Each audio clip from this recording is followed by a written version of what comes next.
Everybody's here, let the good vibes show. Lead united, marching proud and strong. Dancing till the morning, all night long. Oh, we're marching on together, yeah. Good vibes rising, feel it everywhere. Last prediction, Stacy, Renee, Jess, Banner, Army, crew, we're the best. Oh yeah.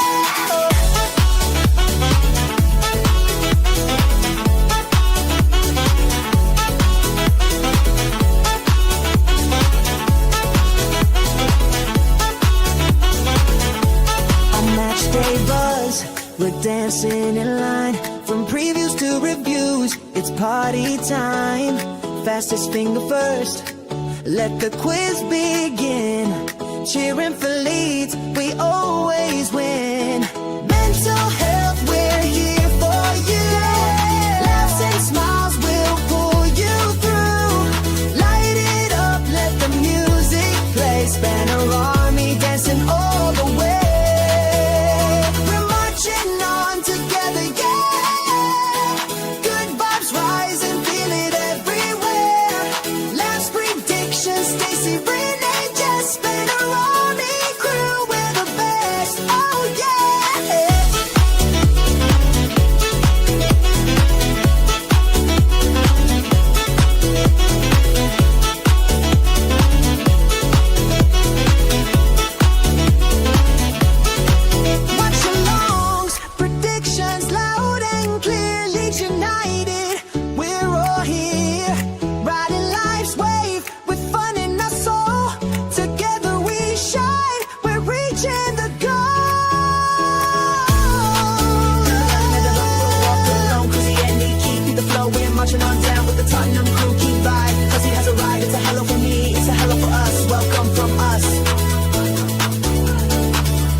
Good evening, everybody. Welcome into JSY Talks Crime.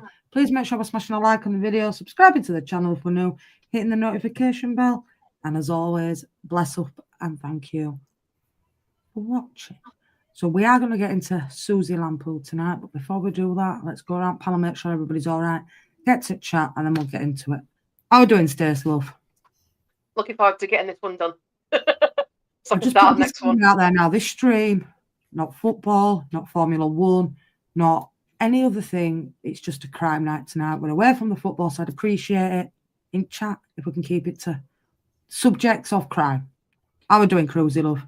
All right, not bad. Looking forward to this. Good. Yeah, I've been looking forward to this night. Tonight's the night, Cruzy. How are we doing, Renee, love? Doing good. Like, I started my project. Would you like to see how much I've gotten done? Can you see this tiny? It's so much like I'm gonna be doing this for the next like 10 years. This is horrible. Look, when it's done, it's gonna be gorgeous. But I had no idea what I was getting myself into with this. I'm never gonna get this finished. Yes. Big up, Jules, love. Now the jury's in the house, the judge is in the house. Big up now. Big up, guys. Get well soon. Big up, Wizzy. That is true. Big up, Josh, mate. Yeah, you'll be in chat now. Right, Stacey. Over to you. I'm taking the floor again, am I? Yeah. So you got a lovely no PDF to go through, guys. No PowerPoint even. So, anybody before we start, then anybody in the chat familiar with this case at all? But that picture, when they released it, she actually changed her hair colour. Yeah, I've got that in next slide. Wrong. Yeah. So yeah, that picture. Please made a mistake there straight away. Yeah, this is the picture straight off the bat. Yeah, I agreed. Police made a big mess up by sharing this one rather than the one which is on the next page. I actually. So you know about this case then. So, but like we say, any input you got on this case, feel free to put it in the chat. No one's going to have a go for your opinion. we'd like to hear your opinion. You could always leave it till the end. Entirely up to you. But we'll go on the first slide. If you like, there we go. So her life, she was born on May the 3rd, 1961. Suzy Lamplugh grew up in Cheltenham as second of 4 children. The daughter of a swimming instructor, which is here, Paul and Diane. They're both dead now, aren't they? Yeah, they are both dead now. I've added that as well. So the daughter of a solicitor and swimming instructor, she would later be described by her parents, Paul and Diana, as bubbly and carefree with the zest of life. In 1982, she worked as a beautician on board the ocean liner QE2 before she became an estate agent in London. So as Jess stated at the start, the picture there is the actual photo of Suzy at the time she disappeared. So you can see the main with Steve Wright, didn't she? Who killed all them prostitutes in Ipswich? Yeah. So you can see the massive contrast in images from the one that the police initially shared to the one that was actually what she looked like at the time of her disappearance. It's the same person, but it's a massive contrasting picture.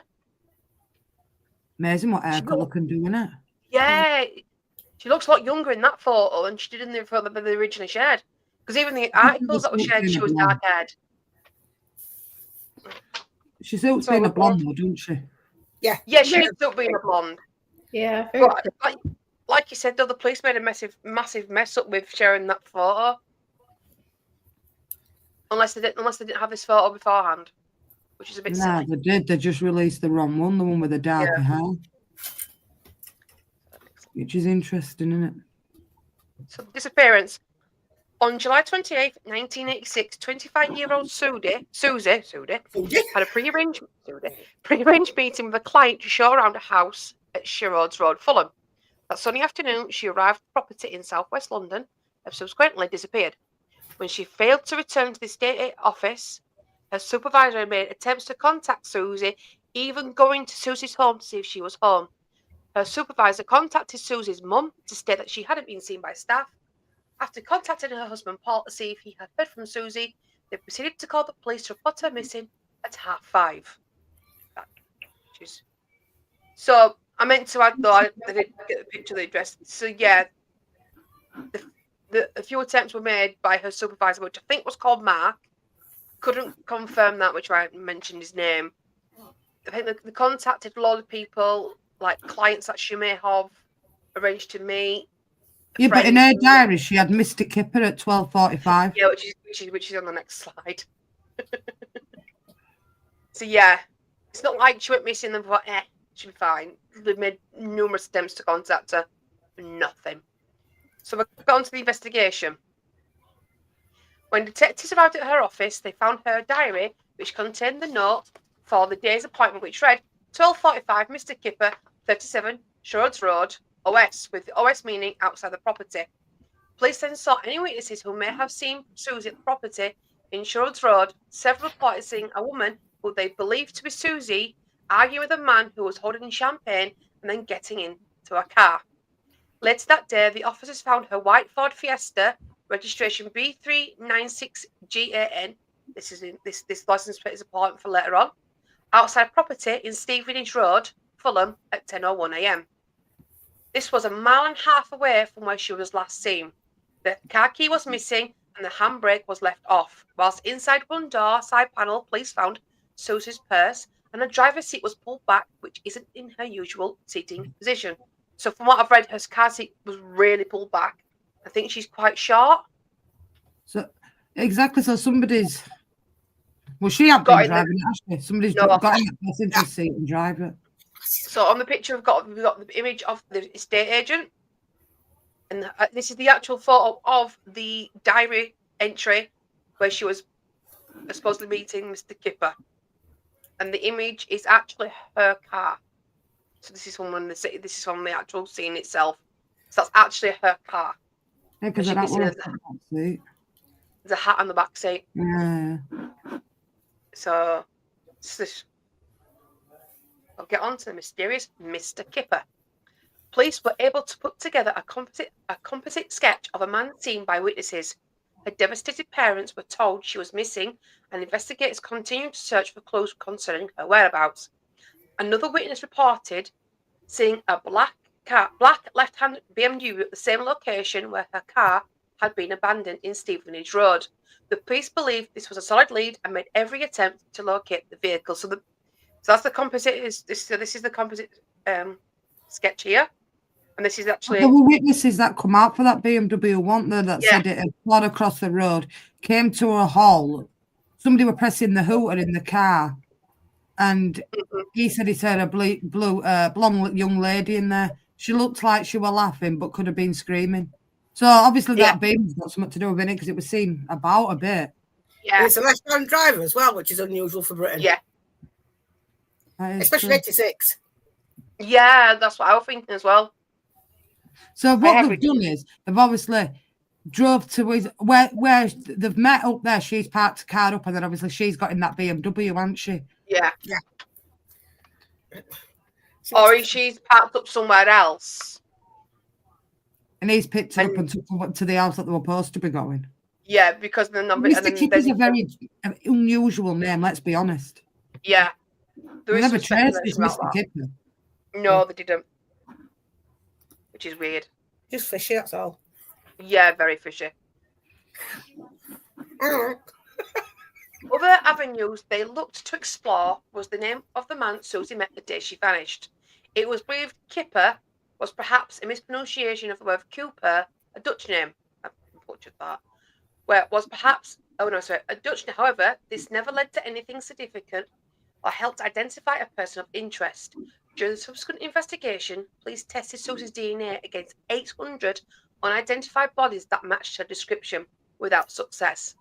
In the wake of their daughter's disappearance, Paul and Diana Lamplugh established a charitable foundation in 1986 they named the Suzy Lamplugh Trust. The trust was founded to raise the awareness surrounding personal safety and provides training to help stop people becoming victims of violence and aggression through campaigning, education, and support. The trust also offers counselling and support to the relatives of those listed as missing people. Lamplugh's parents also provided police with information about a man from Bristol some say may be involved with the death of their daughter. See, I didn't know anything about the Bristol man. Did you? Yeah, because he lived in the Bristol area, John Cannan. Ah, right. So up and down, up and down, up and down. But you got to think, she had a boyfriend at the time because he was a stockbroker, and she also lived in a flat with a male flatmate. Yeah, and they were both questioned by police, but both had solid alibis. Yeah, and were witnesses corroborating it as well. So, you know. But all right then. So, Mr. Kipper, right? What could that be an anagram of? Kidnapper. Could be. Kipper, kidnapper. Mm. You know what I'm saying? Yeah. And right, a few days before she actually went missing, somebody turned up to that estate agent with all these red roses by a mystery man, and it wasn't a partner. No, a couple of days before she actually disappeared. So, who were that sending flowers? Could have been this mysterious Mr. Kipper. But kidnapper, as an anagram, could also be kidnapper. Yeah, it could be. But the speculation is obviously that she may have misheard the name and put it down as Kipper. Hi, Smithy. It was soon suggested in the press if Mr. Kipper's first name was Dan, the combined would be an anagram of kidnapper. Kidnapper, yeah. You know, that is true, Drooler, but that's with somebody else that he did. But yeah, let's go. So the next slide is actually pictures that was provided to the press. This is all public. So obviously the 3 pictures there of her diary, the car, her actual car that they believe is the same BMW, and the picture next to the BMW is actually what they reused in the reconstruction. So it's weird how that front seat were pulled forward, wasn't it? Let's be honest. Yeah. She was only a small lady, so that somebody's got to have been taller than her that's climbed into that driving seat. Let's drive seat and drove that car and parked it there. That's like me getting in our car when Tony's been driving. I've got with us. That's why I believe that she's probably she's met up with him somewhere. He's parked the car there and dumped it. He's parked his car up. She's got in the car, or he's kidnapped her, or whatever. Obviously, we can say she's dead because she's legally been declared dead. And then he's Yeah, got back 1987 for they the car. declared her dead. Yeah, they've gone. The killer's gone back for the car and dumped it somewhere else. But they never To me, found that that would explain why it's BMW, did so they? far back. No, But they never traced the BMW. no. The white Ford Fiesta were traced. That was where it was found abandoned, but they never ever found the BMW. No, I they mean, don't. to trace the BMW might have been a lot more easy because it's a left-hand drive. It's not a right-hand drive. And there must have been a record of it. If it's come from abroad, it's got to be recorded in shipments or whatever when they come over, because it can't just come straight over in a car that's left-hand drive. It's got to go through all the rigmarole, this, that, and other kind of stuff. So it's got to be shipped over somehow. I just drove it over. Yeah. And can you believe that, lot? 800 bodies are Yeah. the same as her, and not one of them were 800. How the freaking hell do you get 800? Do you know what I mean? Unclaimed bodies. It's horrendous. How should the police work? Well, they weren't exactly on the ball in the 80s. Well, let's be honest, and No, they booked no, it this- a fair few times yeah. in the investigation as it goes anyway. Yeah. So, as Jess has already mentioned, 3 years after Suzy's disappearance in 1989, police questioned a possible suspect in the case. Former car salesman John Cannon was already in prison, serving a life sentence for abduction and murder of 29-year-old Shirley Banks, who had been reported missing on the evening of 8th of October 1987. Cannon had been arrested on the 29th of October after he attempted to assault at knife point a dress shop assistant in Regent Street. He was found guilty of the murder of Banks, and attacks on 2 other women. Stand-up guy. Detective interviewed him in prison after learning that he had been released from a hostel after a previous sentence only days before Suzy went missing. Another claim they investigated was that Cannon's nickname in prison was Kipper. Some of his colleagues told police that he frequently wine bars in Fulham where the incident occurred. However, he refused to answer questions regarding the case and denied any knowledge. The thing is with him, though, when he were in Bristol, I think that's where Shirley Banks were actually from, were Bristol. So that's why there were that link there. And he was an evil bastard. Anyway, what he did in that shop to that girl in front of her mum, an 18-month-old baby. And if you've ever watched any crime dramas with his name in it, he appeared in a dating video. And that was creepy. Have you seen it? Have you watched it? How he speaks and everything? He's very well spoken, isn't he? Like he comes across as quite a well-mannered, posh bloke. If you're honest, he's well spoken. Yeah. Looking at him, to be fair, you know what I'm saying? But he did have a thing for kidnapping women. Yeah. If you go back and find the dating video he did, it looks like him. In the dating video, it looks like him. That is a mugshot. If you look at the E-fit, though, right? So there were a composite put in 86, right? And it did look like it. That's it. You look at that, though. It's big up Smithy, by the way. I looked at this face. What an ugly mother. To me, the similarities there. Yeah, there is. But there were another one as well released, right? And that looks even more like John Cannon. The 86 photo. Yeah. I'll find it 1 second. I'll find it. Because there was speculation that it was that Michael Sams, right? Yes. He did estate agents as well. And Leeds lost Julie Dart. Yeah. But the police could find no evidence that it was him. And Sam's only had one leg by 86, and nobody said that he had a limp walking. So they quickly ruled him out, and they quickly ruled Steve Wright out, because Steve Wright were on the QE2 at the time, out of the country anyway. So there's only really John Cannon that were ever brought up in investigations for him, to be fair. And he was an evil bastard.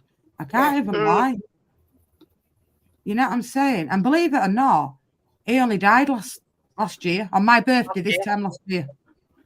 Yeah. Get well soon, Smithy, mate. Man flu. I'm going to develop more into. Big up to us. So in 1990, one of Cannon's ex-girlfriends came forward with information. Yeah, we got something on bed. Gilly Page claimed Cannon told her that Suzy's body was buried in Norton Barracks. Police then visited him again at HMP Full Sutton, York, where he once more denied everything. Page would later retract the claim.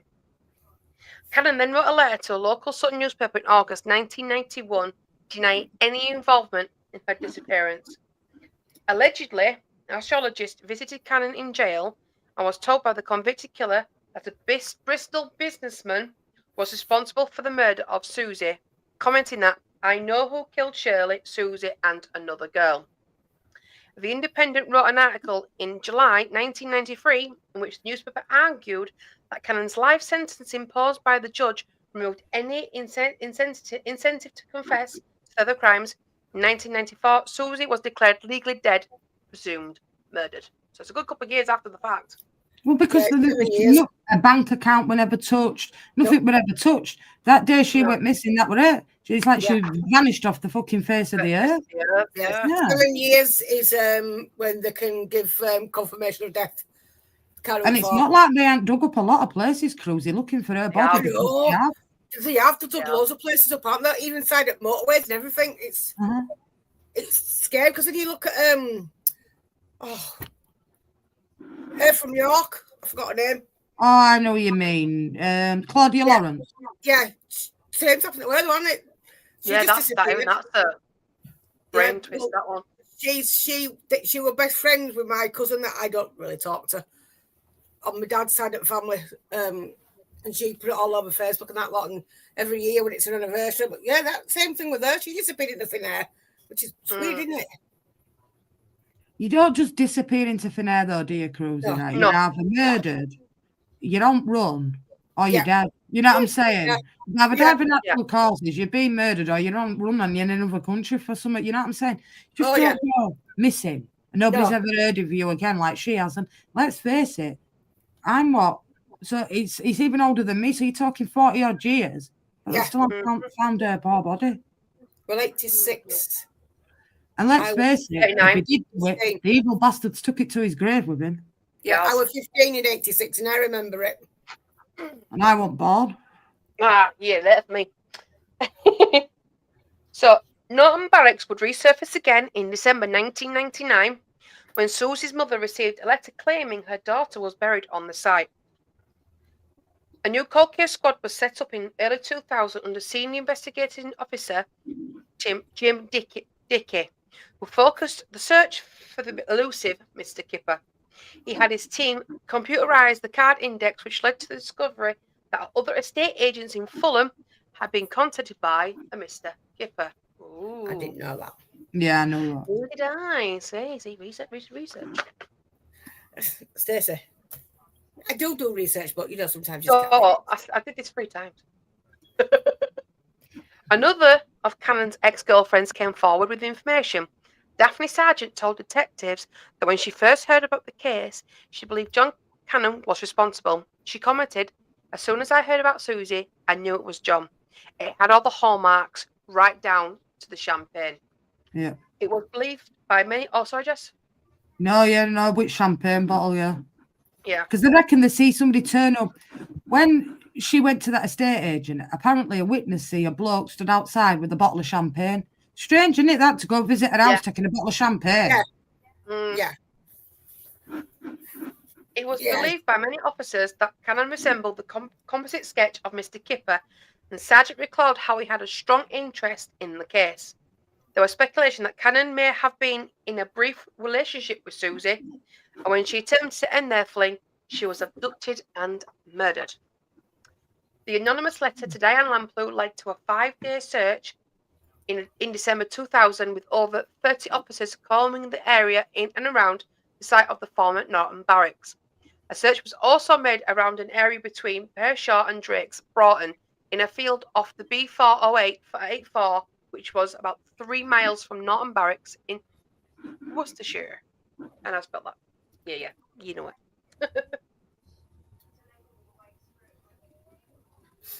The same month, John Cannon. Oh, sorry. No, go on, Sasha. The same month, John Cannon was arrested for Suzy's murder and questioned in length by officers. Was not charged due to lack of evidence of his culpability. The following year, in April 2001, a cellmate of Cannon told a detective that the convicted murderer had told him Suzy was buried under the patio at his mother's house in Sutton Coldfield. It was also suspected that the fake number plate had placed on Shirley Banks' Mini had significance of the case. Mm-hmm. The plate, SLP 586S, was believed to represent Suzy's initials, and as well as 386 representing the grid reference to a Banks body was found near Northern Line 386. Norton Barracks is also located near 3 degrees. Longitude. Yeah, they thought it was a grid reference, didn't they? To where the buried. He's actually buried, sorry. Yeah. Detectives interviewed Cannon about this, and he admitted that initials might stand for Suzy, but reiterated his previous statement that a Bristol businessman was involved. Then why say it might be her initials and say it wasn't me? It's trying to cover his tracks. Yeah, I know it's a map number. I just couldn't remember. Come on, it's too coincidental, that, isn't it? Let's be honest. Yeah. Why would he have that Mini with that on there? I don't believe it's some sort of map reference, but police aren't brainy enough to work out what it is. Still not. Facts. He said this man brought the car for £100 and responsible for the deaths of Banks, Lamplugh, and another woman. When the detective pressed if this man was Cannon, he replied, yes, but then immediately recanted his statement. Further search was conducted at the field of the B40884 in Worcester, but there were no findings. The property on Shipton Road in the West Midlands was then searched in 2002, although nothing of significance was found. Later that year, in November 2002, police made the decision to publicly name John Cannon as a potential suspect in the disappearance and murder of Suzy Lamplugh. Officers confessed they should have followed up on the information provided by Lamplugh's parents about a suspect from Bristol, and that John Cannon should have been the prime suspect much earlier in the investigation, and checks should have been made on all recently released sex offenders in the London area. Investigators confirmed publicly that this was their belief that Cannon murdered Suzy Lamplugh. They might have believed it, but they could never pin it on him, could they? No, they didn't have full proof to No. And don't get me wrong, that they only got in for Shirley Banks' murder because they found tax disc in his briefcase of her car, and I mean he were brutal. Like, he didn't care. He'd kidnap women in broad daylight in car parks and stuff. He wasn't like just waiting for somebody to walk down a dark alley. This guy were brazen. Yeah. Fact. And if you look at him and how he comes across, you know what I'm saying? I'm just going to see if I can find his dating tape. I mean, if you've ever watched him being interviewed, right? One, he never got put in any identity parade, right? So that's police, because when there's been witnesses, right, which did come forward if you watch any Crime Watch programs on it and that, right? Why wouldn't he never put in an ID parade? Makes you fucking wonder, doesn't it? Yeah. Right? And he was interviewed, at least 5 or 6 times. And if you've ever watched his interviews where he's getting interviewed, he turns his back on him in the end and sits the other way. Yeah. He didn't even engage with the police in the end. That was like a big fuck off on it, really, to them. Look, listen, you keep doing this, and you're not getting nowhere. And police were lazy, really, because they thought, do you know what, right? We know he's done it, sort of thing. We can't prove it, but he's never going to come out anyway. So, to be blunt, you know, he's going to rot in there anyway. It was lazy police in a way. Like they said, he had no incentive to confess because he was already spending life in prison. Exactly. He had no incentive to confess. The thing is, he might have thought, if I tell the truth about it now, I'll get longer. But what's the point? He's already serving life anyway, and he's not getting out. He'll never get out. That's what I mean. He had no incentive to say, oh, yeah, I did it, because he was already serving life in prison. No, but you know what as well, right? That could be a cheap thrill for him, right? Because he never confessed to that. So we can always go back to that and like reminisce, because you know what I'm saying? Like, some people are very sick like that in the brain. Yeah. I can't lie. They get off on it. It's fat. Do you know what I'm saying? Like, they get off on it. Yeah. Well, And let's face it, how many women did he attack that we don't know about? Because what he did when he was an evil bastard. Yeah. What I'm going to do is I found it. I will, after we've done this, when I've done this slide, I will play his dating video. Yeah, play it. Sound as well. Yeah. I remember the dating video because it was just, I was sat there so blazing. Yeah. And that, you know. If you look at the video and look at the composite sketch, it's too identical to be not. Yeah, you know it's not a coincidence for me. I can't lie. Yeah, because I think the photo, the initial release of him was 3 years later when he was caught for bank murder. So the 3-year gap, like when we talk about changed over in that time. Let's be honest. Exactly. Yeah.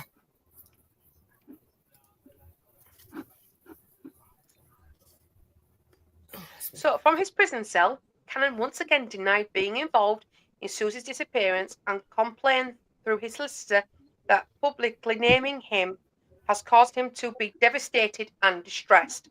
There was, however, insufficient evidence to charge Cannon over the death of Suzy, and in response, her parents considered bringing Cannon over the to charge Cannon over the death of Suzy. In response, her parents considered bringing a private prosecution and civil action against him.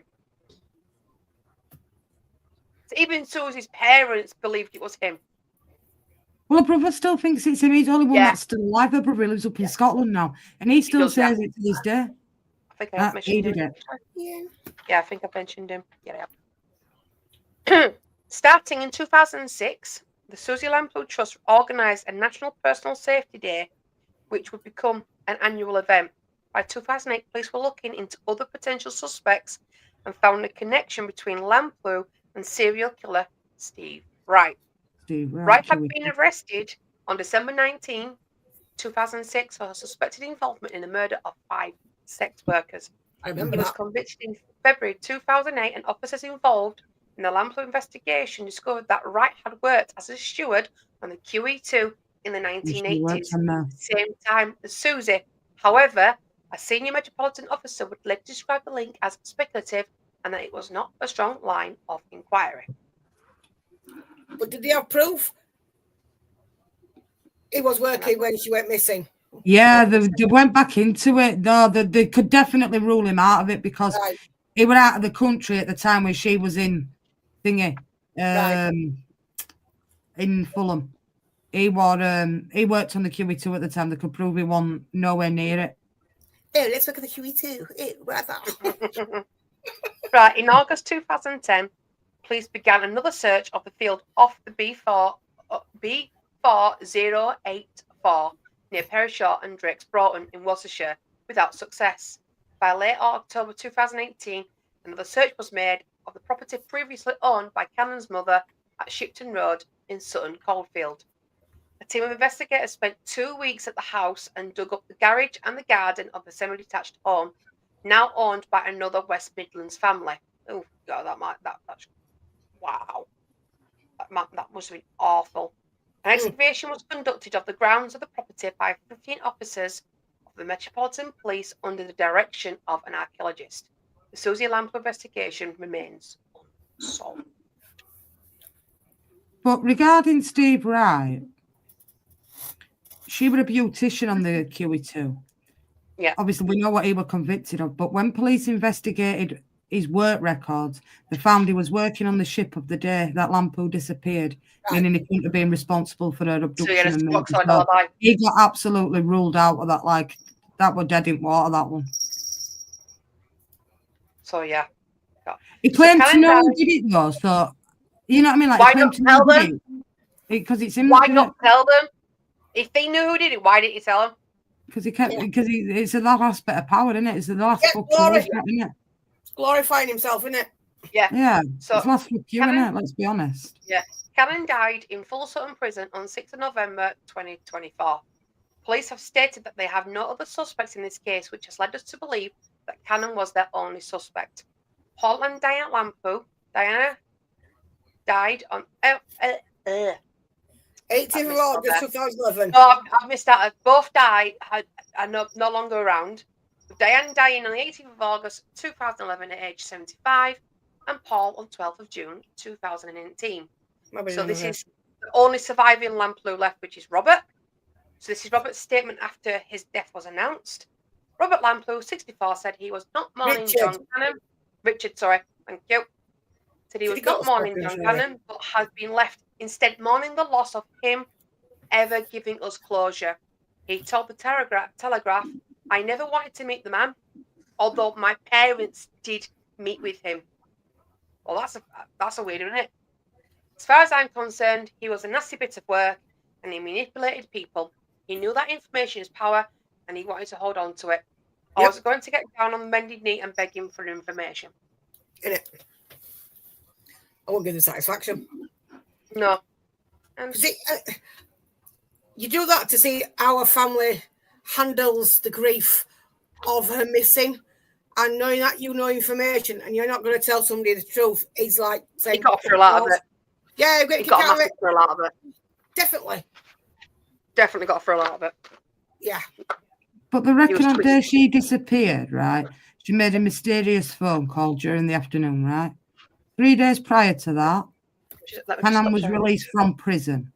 She had visited I think it was called the Prince of Wales pub, right? That's what it was called in Putney. He also went to that bar, did Cannon, right? The contents of her handbag were missing after she'd left, but they were found by the landlord of the pub. The landlord telephoned Lamplugh and she was supposed to collect her belongings at 6 p.m, the day of her disappearance. Several hours after she finished, a woman identifying herself as Sarah phoned the pub saying that she had a message for Lamplugh and left her number. A man then phoned the pub claiming to be a policeman and asking if the pub had Lampugh's diary and checkbook. Police confirmed the man was not a policeman and it was not known who Sarah was. The landlord said that he gave the paper upon which he had written the phone number to police, although this paper was lost. Oh, no. Yeah, I remember reading about that as well. Yeah, it's typical. Very convenient, isn't it? Yeah. Yeah. Do you know what I'm saying? Let's see if this will go through. Oh, press play just yet. So this is the dating video we've been talking about. Yeah. And I actually watched it and it was creepy. He is a very creepy man. Yeah. So that is him. Now look, now think back to the composite sketch. Look at how slick back his hair is. He looks how smart he's dressed. Now I think he would have turned up like that to meet Suzy if he was this potential Mr. Kipper, potentially buying a house. We're going to turn up in mucky jeans and oily rags. What he's got to look the part, especially if he's going in to look at her house, isn't it? Yeah. So this is what if he would have turned up in. All right. Let's see if you can actually hear the audio. Before his arrest, John Cannon made this video for a dating agency in Bristol. It was a controlled, confident performance. I think a ruff would suit me. Tights and a sword. I can see me on some bridge or some galleon, bigger pirates. Yes, I can handle that. Yes, I have a dislike of inflated egos. People who are, they look at me, I'm great type. I don't like that. I can't handle that sort of inner weakness. The kind of pretentious. Yeah, I don't like that at all. I just like just normal, average people. And what do you look for in a person of the opposite sex when you first meet? What would attract you to a woman? Well, I think apart from the physical side, again, I think somebody who's pleasant, who's natural, who's relaxed, somebody who's calm, just pleasant, just really nice. They're career orientated. No. Well, as somebody who's career oriented myself, I couldn't blame them for that. Yeah. No, not at all. Not at all. No, do you admire anything? But look how he talks as well. Very well spoken. Yes, I've admired a few. People like Gandhi, philosophers like Bertrand Russell, present-day people like Prince Charles, who's socially aware. Yes. So what was Cannon looking for? Physically, somebody like Stephanie Beecham. Who's that? No, it's actually, she's, I think she's in Dallas, fucking Crest or something. Look at him rocking back in his chair until legs as well. Somebody natural. Cocky little fucker. Nice. Pleasant. Somebody with character. A little personality. Practical? Practical, yes. Somebody, just somebody normal. Somebody who's easy and relaxed to be with. I'm getting Ted Bundy vibes off this guy. Yes. Dry. That was my point when so the first thought, I'll be pausing a minute. That's what I first thought when I watched this video. I was getting Ted Bundy vibes off him.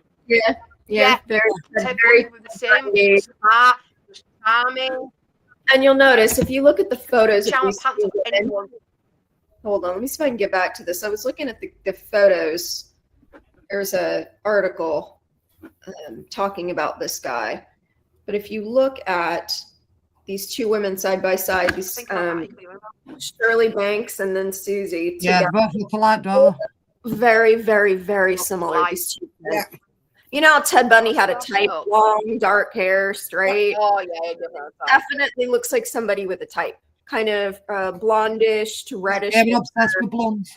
So, did she have brown hair when she had blonde hair when she met him and she disappeared? Well, had you seen her with long dark hair before that and then marked her? Possibly. Um, Possibly. It just Yeah. makes me stalking her. Because Yeah. so many of these guys will have a type. Yeah, they do. Just gonna see if I can get the image Yeah. that Jess was talking about. That Jenny was talking I about. remember Joe Dando. I see what you mean. Yeah, Don't they look so The similar? Joe Dandos, though, the ones very saw- similar. See if I Yeah, can the find Joe them. Like, Dandos, they weren't sure if it came from her being on Crime Watch, presenting Crime Watch. Did she get too close to a crime? And then it all changed, and another story emerged, and then something else emerged. It was like, well, which is it? You know? And then they got the guy that Other two women supposedly your did life. it. It just makes Yeah, you It's just you know? Yeah, but if you think about the I always evidence that wanted they to actually had, right? They discovered DNA evidence in a car previously owned by Canaan that showed Lamplugh had been inside the vehicle. The criminologist informed police that Canaan said that he had access to a red Ford Sierra at the time when Lamplugh disappeared, a fact about which police were previously unknown. Detectives attempted to find the car and discovered it in North London scrapyard, allowing them to conduct a DNA analysis, and that were found in the car, Suzy Lamplug's DNA. In and that that car. his car. That was in that BMW that they No, were? that was in a Ford Sierra that he had access to. Okay, that's the one he said he had access to. Okay. And it says, although tests indicated that both Lamplugh and Canaan had been in the car, the CPS felt that there was insufficient evidence to prove that both had been in the vehicle at the same time, meaning charges could not be brought against Canaan. Although he previously had said he drove the car often, Canaan subsequently changed his story and denied having used the vehicle. But the man who lent it to Canaan confirmed that he had access to the car at the time and said that Canaan may have used it on the day Lamplugh disappeared. So So many why inconsistencies. would he have ever been in that car? You know what I mean? Like, Why would his DNA be found in it if he's never drove it? well, yeah, Yeah, and why would hers be in it at all? Because she didn't have any kind of connection to that car, right? It would only come through him. Yeah. Yeah. Ugh, what a creep. Because I think what he would do was he realised he slipped up and then retracted it each time. Because it's not the first time he said something and then retracted it. Yeah, it couldn't be trusted. That little bit of sliver of information would come out and then he'd automatically retract it. I mean, we've all watched crime programs. We've all sat and seen. I watched them last night, and I had to turn them off. I got sick of hearing about one last night, and it's just like DNA now is a fabulous thing. Yes, it's come along in leaps and bounds, and you know, but back then, police are still like that now. Anyway, they don't really give a shit about certain things and certain criteria. You know what I mean? And yeah. But when he kept saying Bristol businessman, the dating video said he's from Bristol. Yes. But he wanted to be something with a builder on it. Or something along the lines. Yeah, his accent doesn't sound Bristol, does it? Oh, No, that sounds proper posh, like Eton way. I think for that video, I think for this dating video, he put that accent on. He didn't because he spoke like that properly. He spoke that right. You know. He must if that were an act of an accent he put on, he must have spent hours learning that because you can't just physically do it all in one stretch. I mean, film but a stars serial killer can become a chameleon though. They can portray themselves one way and then another. No, because he spoke like that all his life. He went to a public school growing up. He were well educated. Yeah. Growing up as a kid, he were well educated. When I see that dating video and the composite sketch, it's too many for me. There's too many similarities with it because you can't really go on the mug photo because it was years later, and obviously he looks dishevelled. And I did put up a fight because his hair was a mess. Yeah, I mean, look at me, for instance, right? Baggy top, scruffy hair. I can scrub up well, and I've sort of got photographs to prove it. I showed some of the wedding photographers the video of us all walking into the room, Stacey. Our cat went, fucking hell, you look like you look the same age as him. Never mind. I was like, cheers. So I can agreed, Carl. Agreed. Yeah. You've got to think his first criminal conviction was at the age of 14 when he indecently assaulted a woman in a phone box. Not at 14. At 14. Yeah. And another thing that reminds me of, you know, they think he killed a lot more women than he actually they could pin on him. But what he was doing, he was sitting on death row in Florida, and as his date would get closer, he would be like, well, you know, if you can give me a stay of execution, I can tell you about these other women that are missing. You know, like he did it as a bargaining chip to push his date back. So I don't know. It almost sounds like something that this guy was kind of doing too. Like, not that he had an execution date, but it's like Carl said, like, it's like this game for them, you know, like, I have all this other information, you know? Oh yeah. Happy birthday, Carl. Happy birthday, Carl. I hope you had a nice day. Egotistical. I love that word. A definitely drooler. He was so up himself. He didn't think he'd get caught. But if I watch a video like that, which I've seen the video, to me, he's creepy anyway. He is. So creepy. My knees are getting old. I think these people also get off on like the additional cruelty to the family. Yes, he definitely did. Where the body is, you know, so they can give him a proper burial. Mm-hmm. I think they enjoy that, you know, knowing that they're kind of twisting the knife again. So. Yeah. That's like what's his name? Oh, Mars Murders. The one that's still not being found. Oh, yeah. Keith. What are you talking about? Is it Keith they never found? Is it Robert? Keith or Kevin? As well. Yeah, the young lad that nobody found. They kept that to themselves and they never told the family. No. Keith Bennett is name. Yeah, is that Keith? But yeah, Keith Bennett's the last one that's ever been found. Kind of like that, isn't it? You dangle that little bit, and then you're like, you tracked it just to cause that family more pain. Mm-hmm. That's awful. No, it won't take read. Keith Bennett, that's it. Yeah, Keith Bennett. But his modus operandi was to ply women with chocolates and flowers, and then he'd attack them when they rejected him. Yeah. I mean, he had an affair with his solicitor in fucking 86, 87, and then he threatened her and her family. Yeah. And then only 10 weeks after his release from prison, Cannon assaulted a woman at knife point in Reading after his attack was linked to DNA by semen. Was he on day release or something? No, he'd only been released 10 days. Yeah. To a hostel, wasn't it? Oh. Yeah. Wynwood Scrubs. Wynwood Scrubs. Fucking hell. I've got that place for a long time. Wynwood Scrubs. Should have been let out. They also found a match that had been asked to run the test between more sophisticated DNA testing equipment. Police used evidence from Cannon's cash point card to prove that he had travelled from London to Bristol that day. Reading is on the railway lines between these cities. But even though it's circumstantial, it still points to him. Yeah. And when he signed up for that dating video, he gave a fake name of John Peterson. That's it. Couldn't think of the fake name that he used. See, why would you give a fake name as well? I don't. what's that point, at that point he'd been convicted. Yeah, that's why he gave a fake He name. had convictions on his name already at that point. But did not release that video on the dating site. They kept it off, didn't they? So they found it a little bit too creepy.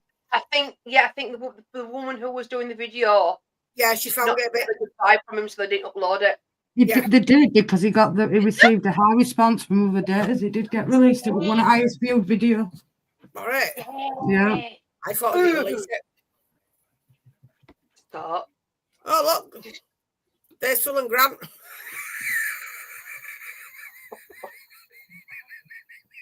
Sorry.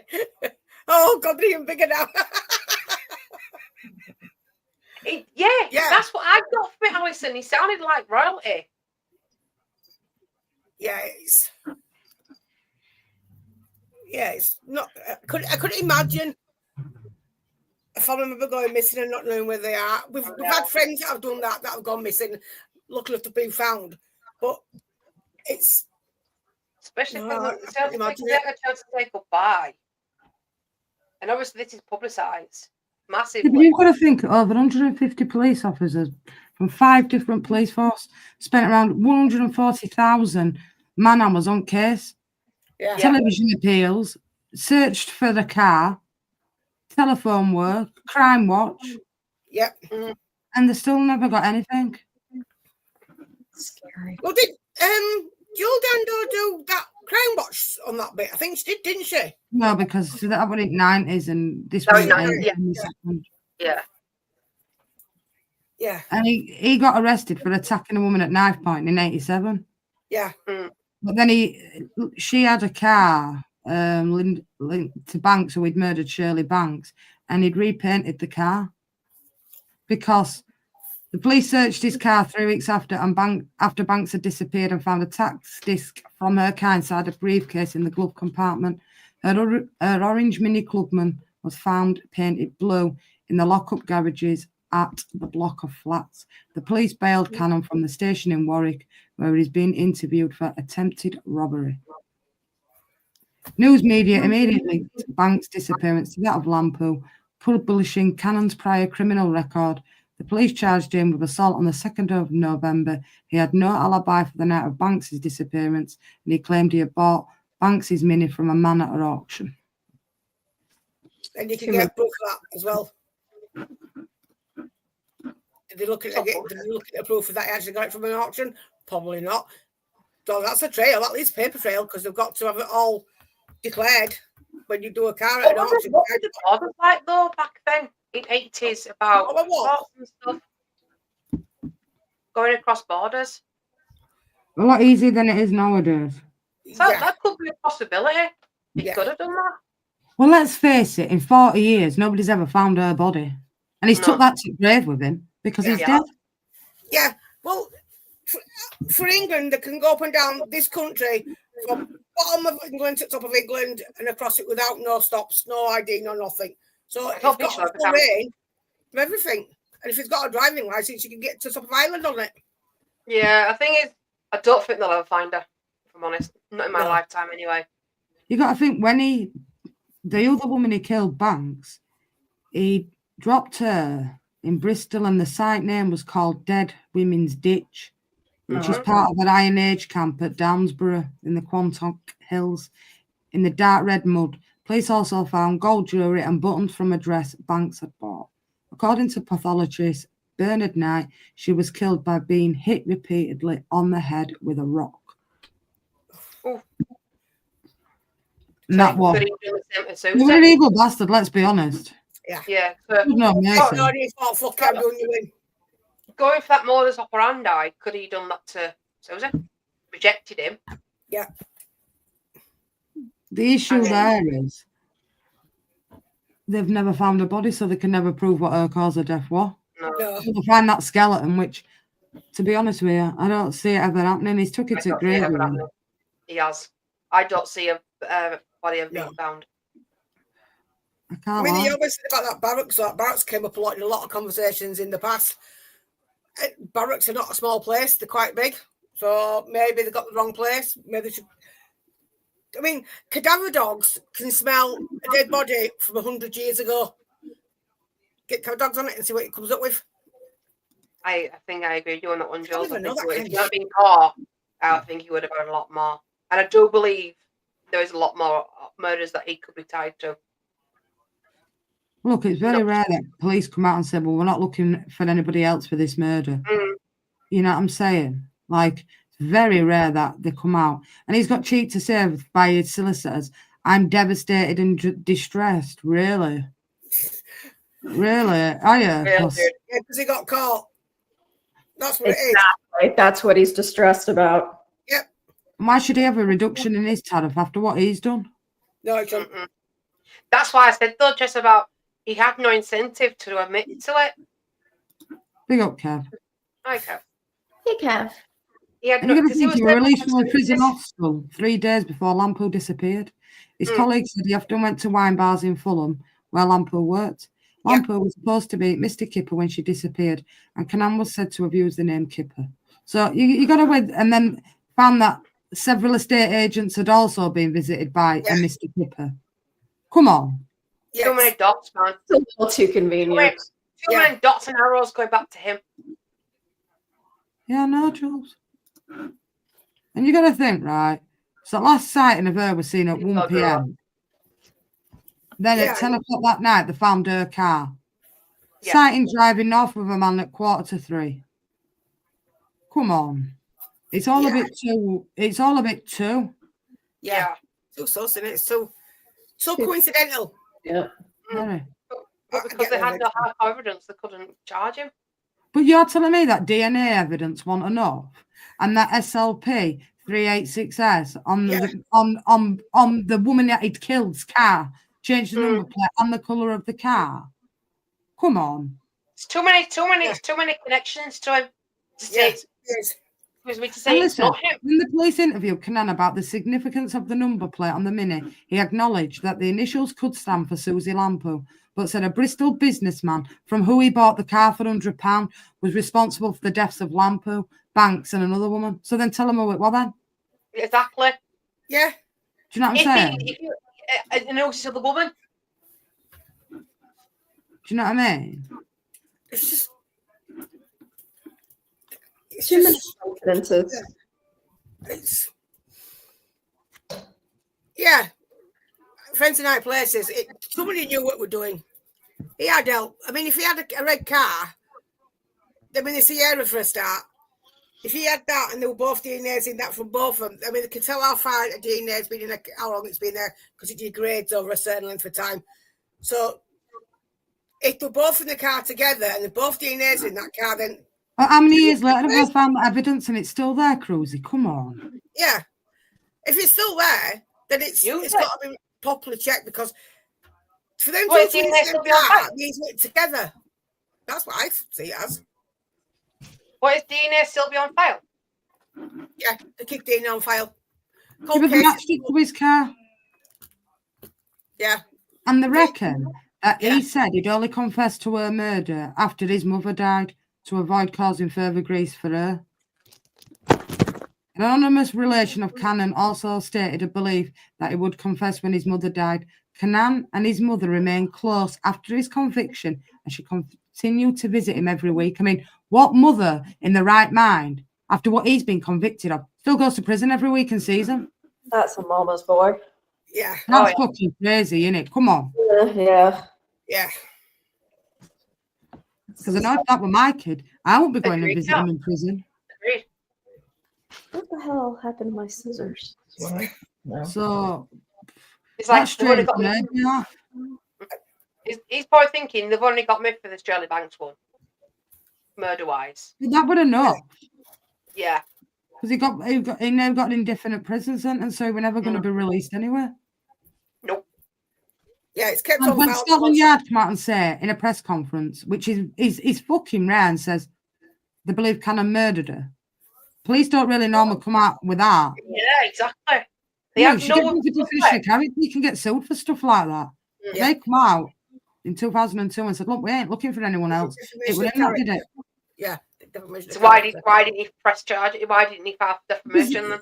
Well, let's face it. If that were you or me, we were getting accused of it. We'd go for defamation of character because straight up. but he didn't. He might have moaned and said his feelings were hurt. But let's be honest, if you were getting that and police are coming out and saying that, you'd go for a bit further and say, well, hang on a minute. Yeah. No, I didn't. Did you proof? Yeah. Do you know what I'm You'd stand saying? up so off, won't you, and scream at the top of your lungs, it wasn't me. Yeah. And I think I mean, the he got a search there- parole hearing after 33 years, but they refused to release him. And then he died 2 years later. Yes, because they knew we were guilty of killing her. Yeah. That's why I didn't release him. I reckon she could be where he buried that other one, Jules. Because it was like cesspit check it? land. Did they not They found check it? Shirley Banks there, but they never found her there. And I mean, in '89, he tried to stop BBC broadcasting a Crime Watch documentary about Shirley Banks, and he lost the appeal against it. Yep. You know what I'm saying? I mean, he died of natural causes in end, but let's be honest with you, what he got convicted of, that's fair enough. But he always got one over on that family, didn't he? Because let's be honest, Not telling where she is. that's cruel. Yeah. Yeah. Yeah.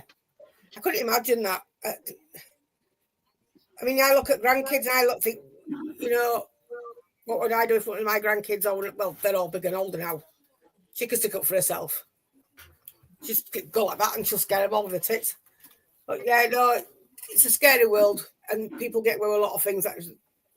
It's really scary. There's cases now where the police had the good foresight to store the DNA properly. Yeah, well, you see, knowing that somewhere along the line, DNA advancement would solve the cases. But even now, if they don't have the killer DNA, they can use familiar DNA, which is a blood relative. It could be your uncle or that, which gives you familiar DNA of it. Yeah, that's how they identify crimes. Yep. The person's DNA wasn't on file, but when they put it towards someone related to them, they found the killer. You see, thing is now, they don't need to do that no more because you've got ancestry and all that old DNA. People have done DNA tests. Once you hand over your test to a company like Ancestry or Find My Past, they're allowed to go to that company and say, can we have a sample of that DNA test? And they can match. Yeah, they can match. The thing is, I'm a good girl to match because mine's my own. You got to think though, Jules, right? You're saying that, right? So we're in a private school for boys from the age of 4, right? So he didn't have much to do with his parents, really, because they shipped him off to a public school, right? But he says between the ages of 7 and 8, he was sexually assaulted by a teacher. And they reckon, this is what he says, these events had a lasting effect on him and felt deeply ashamed by him. And then at the age of 9, he sought medical help for his anxiety and claimed the abuse left him struggling with feelings of humiliation and shame, which turn led him to express much anger and resentment. Cannon also had a difficult relationship with his father, who was quick to criticise and had an unpredictable temper. Cannon was in the Merchant Navy for 3 months, aged 17, then began working as a car salesman in his father's company. He was married in May 1978 to June Vale, and he had a daughter. So he's got 2 kids as well. Yeah. You know, that he'd never wanted out to do. He slipped into alcoholism and spent much of his time frequenting bars and nightclubs, trying to pick people up. Mm. So kind of, So basically when he got rejected, it triggered him to react the way he did. Yeah. Yeah, but as a kid growing up, if that's happened to you, that should make you more not wanting him to do that.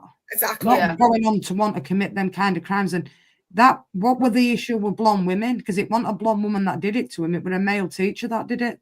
Exactly. So where did the obsession come from women? You can imagine if you were a man, you'd understand. No, you wouldn't understand why, but you could understand the reasons and behind it because it happened when you were a kid and the teacher did. But to a woman, I don't understand that. You humiliated. Why would you do it to a woman and do the same thing to her? In 1968, assaulting a woman in a phone box. He was only 14 at the time. Yeah. So this has stemmed way back from when he was a kid, this obsession with assaulting women. Yeah. And he only ever had one steady girlfriend in all that time. Because he married her. And then she gave birth to his kid and he didn't want it. And by 80s, they'd divorced and he'd gone into alcoholism. Mm. But he was a violent bastard because it says here, Major's attempt to leave the relationship triggered a violent reaction from Canaan, who turned up at her house on New Year's Eve with a bottle of wine and, unbeknownst to her, a gun. Cannon strangled Major during this subsequent attack. Major was able to fight Cannon off and was taken to hospital in an ambulance. Cannon told her on the way to the hospital that he'd meant to kill her. He later robbed a petrol station kiosk in February 81, using a knife to threaten 2 female assistants. The following month, during a robbery at a ladies' knitwear store, Cannon assaulted shop assistant Jean Bradford at knife point and threatened to stab her 17-month-old baby who was in a back room. Bradford's mother arrived during the attack, only to be tied up by Cannon and forced to watch the attack. Come on, that's something. Twisted. That's twisted. Yeah. The more I hear about this bloke, the more I do believe he's the killer. Yeah. No one can change their mind on that one. There's too many dots connected to him. The two that they did thinging, they were nowhere near it for me. The evidence all points to him. I can't even lie. Yeah. To be fair, now we never got charged with it, so fucking beyond me. Yeah. So, Should have been charged for say that. he did it. Obviously, he's definitely got away with it. We know that. And he's took it Did to he grave kill room whether he has done it or not, because he's Suzy? dead. Was Suzy the one? Was Suzy killed then first, then Shirley after the fact? No, No, Shirley Shirley was killed first. Then Right. she went after. She went missing after. I mean, you But- look at what he did to his wife. Oh, is So it When he he got away not- with it kidnapped her, he held her hostage in his flat, Shirley Yeah. Banks.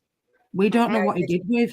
Let's face it, after she's parked that car up, none of us know where she went after that. No. There's I been don't no think he killed trace, Shirley. nobody see anything. So No. what he did with her, fuck knows. Yeah, I agree, Cal. He saw the female as the weak apart, and he thought he could get away with it. Absolutely. Fucking hell, women now aren't fucking weaker. Fucking hell. And I've got his dating video up on the screen. And it says here, a taxi driver came forward to say that a woman had called a taxi to Cannon's flat at about 2 p.m. on the day after Banks disappeared. But Cannon told him nobody had called one. And about 2:30 p.m., he borrowed a vacuum cleaner from a neighbour and was seen cleaning his car. Cannon's movements could not be accounted for between 3 and 7 p.m. Police brought in Holman, who he had attempted to abduct, and she immediately identified him in the lineup. So one of them put a press thingy there. Mm. And it said in the woods, she heard a struggle, punching a woman saying, no, and a man saying, I warned you what I would do. There was also a choking sound. She shouted towards the man with dark curly hair who saw her, ran towards her and lunged at her. The police were sceptical, but it's believed that it was possible she had heard or seen something in the woods. They were poor, Kevin. Lazy. Yeah. Yeah. Let's be honest, it's not like he's just gone out and done Shirley Banks. A bit like Lucy Letby, there's a lot previous to this. I mean, age 14, assaulting women and that. Come on. Red flags have been there for a long time. Yeah. Say it starts off with cleaning animals, doesn't it? Attacking animals. Yes, they do torturing animals. Yeah, they do. Yeah. Yeah, Is they it- do say that. You see, Kevin was in about 80s and 90s. Police were better than they are now. Thing is, there's still that stigma from Oh, I had 80s seen and that. 90s as well. I mean, a lot of things have changed. I agree with that. I mean, women and men, and I'm not just saying that, and men can actually now report domestic violence. Men find it hard to report domestic violence because they get laughed upon, and it shouldn't be like that. That's a stigma. Yeah, now. but like back in days, let's be honest, Cruzy, right? It Not wouldn't many exist, did it? people reported sexual assaults because they weren't sympathetic, were they? The No. police officers. They weren't like how they are today. Let's be honest. You get treated a No, lot they're better not. then. They didn't No. believe you then. It was your word against theirs. And let's be honest, Yeah. there were all these difference with interviews that there were then that there is now. You had to have a solicitor present for the start. Now you never had to have one then. They could just I interview remember- you. I remember going to solicitors to get a divorce from John's dad. I went to court and I told the judge and everyone that was sat there, quite a lot of going on. And do you know what's going to say? Why didn't you report it to police? Report it to police. Do you know how hard it is to report something to the police that you're not going to get believed about? The stigma. You're married. There's nothing you can do about it. Well, you should have given it with him. You were married. No. It should have been like, and now it's not like that no more. But in some cases it still is, but not like it used to be. Women couldn't, or men could not talk about being domestic abused or sexually assaulted or raped by the partners back then because apparently Exactly. it was married. Right. You know? That's how it was in the US for a long time. You couldn't be raped by a spouse, you know? It's their I mean- legal right to rape you. No, it's fucking not. Exactly. Yeah, that's how it was in America for a long time. Yeah, that would be hard for me to do all that shit. So you know? Karen's sentencing, Jess, he got abduction, 14 years for abduction. He got 1 life charge for rape, a 2nd life sentence for sexual abuse. He got attempted kidnap 10 years, and another abduction 14 years, and obviously Sheila Banks murder life. So he got 3 life sentences. So he won't get out You're anyway. never going to come out He anyway. won't get out at all. So that's what I mean. There was no incentive for him. He applied for parole once in 2023 and he got rejected. Good. And then he died on my birthday last year. Happy Listen, birthday. I'm not birthdays, no. Ah? I said, happy birthday, Jess. One last scumbag was in the world. That's how we celebrated. You know what I'm saying? Yeah, That's quite scary, though. It is scary. Yeah, it is. I mean, especially for, you know, like Lisa said there, so that no such crime as rape in marriage. When you're sat in the courtroom and you've got solicitors and judges sat there, they're all looking like, what do you mean? What do you mean? When you're telling them, why didn't you phone police? Well, all right then. I phoned police on my husband and said, look, he's beat me up. I only got away because I left. And he came to my mum and dad's and he grabbed me and threw me against the wall. And my dad came out and picked me up and threw me off the gate and said, never touch my daughter again. So my dad literally got involved. And for 3-4 years, I lived in fear because he used to sit in the bottom of my back garden and stalking me. I'd thought police, what can't do that about? You still married to him? No, I'm not. Yeah, you are. No, I'm not. I'm divorced. Please come and sort him out. And they wouldn't go out. It took me 4 years to finally realise when I got that knock on the door from his people saying, oh, he's died. I was like, thank fuck for that. Life for me could start to begin. But there was already in a relationship with somebody else who was an arsehole as well and mentally abusing, which were even worse. It was just like, what am I supposed to do? And then, of course, I got back with Tony again. Really like, you can see the similarities in facial structure and hair and that between Shelley Banks and They look Suzy. so similar. Those So two similar. really do. I Big up Ian, man. stuck. And Was you've he got a rejected by a blonde woman? over 800 bodies and still don't, and they've still not found her. 800 bodies Yeah, they I can't believe 800. Oh, That's I don't crazy. think Isn't they'll it? find her. Could Oh, you that's the imagine second that, though? one, is it? That Here, being go, your found it, kid, yeah. never finding her. You know, This is Yeah. the second infant, your Jess, kid who was dying talking before about. you. Scary, isn't it? Big up 800 Ian. bodies and not one of them were out of Is the. that the other Eve that you were talking Yeah, about, Jess? that's the first Efe. You look at that Efe, he almost slicked his hair back like that. That looks like him. Look at that nose. Yeah. Look at that nose The there. nose. Look at his nose. Yeah, Not just that, it's that as well. I got the that mouth. bit there as well. And that bit on the hair there. Yeah. And that. I'll compare it to the dating video where his hair is slicked back. It's too, Yeah. it's It you, looks it's like too the similar, video not composite, him. but he's doing the video thing. Because we made the same comment, didn't we, about what's his name? The bloke from Jill Dando. Yeah. George. Because they were, Yeah. what was it, a year apart from His his mugshot to the E-fit. And then when you went back and looked at a photo of him around the time of Jill's murder, that was very similar. Yeah. It's like me. You took a mugshot of me when I was 14. I still look the fucking same. Nothing's changed apart from the wrinkles and the grey. That's it. I swear, honest to God, I've got old school friends that see me now and go, fucking hell, you're Sue. I'm like, oh, God. Really, am I? No, I'm not. You are. You're Don Andrew's sister. Fucking hell, man. Oh. I don't believe he's done more. Yeah, of course he's done more. Yeah, that ain't the first one he's got away with. No. The thing is, when police come out and say, look, we're not looking for anybody else to this, there's not much projector, is there to say, well, oh, it could have been this person or that person. Exactly. Yeah. They knew. You know what I'm saying? It's Yeah. more yes than a no on this case, isn't it? Let's be honest. Yeah. They knew it was him They from just the would've just start. couldn't- Yeah, Was- I agree. They knew it was him. He- They just had no They had the strong evidence. evidence. No, They they had had no. the strong evidence. But They not had the enough for evidence. CPS. Come on. Yeah, they did. They had the evidence. They just didn't go on it. They just pushed it to us out. Oh, now forget it. They must have thought they weren't going to have enough to go to court with. Yeah. You know? I think it's a double. How many times has the case been thrown out because it's been circumstantial and not? Yeah. And that's the Solid. problem. I'm imagining it's probably the same over here, but over there. But here, there's double jeopardy laws. So if you are Oh no, we've not got that now. We've Somebody's got- we've finished got- that. so can't We be trying used to again. have that. It got changed. see, I We was used to have it. here. And Yeah, we regarding used to have Michael it. Sams, so it said in the mid-90s, speculation arose that Michael Sams may have murdered Lamplugh, as he'd just been convicted of kidnapping an estate agent named Definitely. Stephanie Slater in Yeah. Birmingham, as well as murdering Leeds prostitute Julie Dart.